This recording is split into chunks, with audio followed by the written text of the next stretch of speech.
اللي شايفينه على اللابتوب دوت الجربوع وزير بترول عبد الفتاح السيسي، وزير بترول الزريبة حاليا جمهورية مصر العربية سابقا.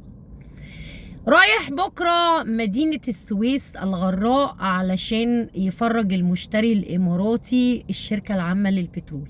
الشركة العامة للبترول هتتباع يا حلوين، والمشتري الإماراتي راح يتفرج مع وزير البترول بكرة. أهو جايلكوا اهو من الكنترول علشان الخبر ده دوروا فيه في سلقط في ملقط، مش هتلاقوه في أي حتة لأن العصفورة لسه مبلغاني بيه من نص ساعة.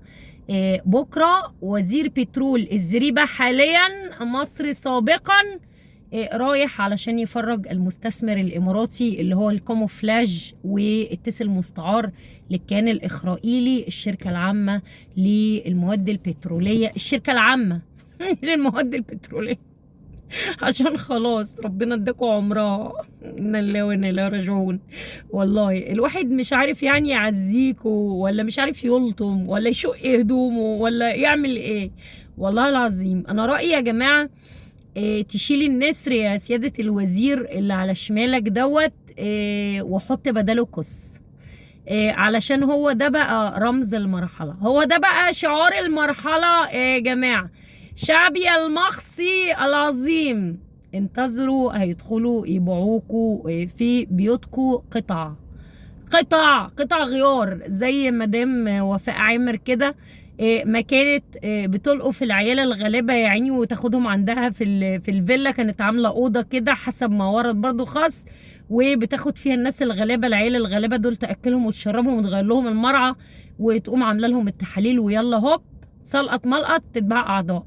انتوا برضو هيتعمل فيكوا كده، وخليكوا نايمين يا جماعه علشان اهم حاجه الامن والامان اللي هو اللي انا مش شايفاه اصلا موجود. فين الامن والامان في داخل هذه الزريبه؟ ما حدش عارف والله. بس عامه يعني طالما انتوا مبسوطين، انا الحقيقه ما اقدرش امنعكم ان انتوا يتم اغتصابكم، ما اقدرش.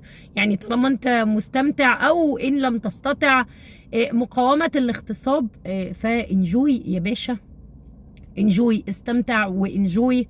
والعامة للبترول او للمواد البترولية تم التفريط فيها هي كمان اسوة بباقي مقدرات الزريبة مصر سابقا. وكل وطن وانتم شعبي المخصي العظيم.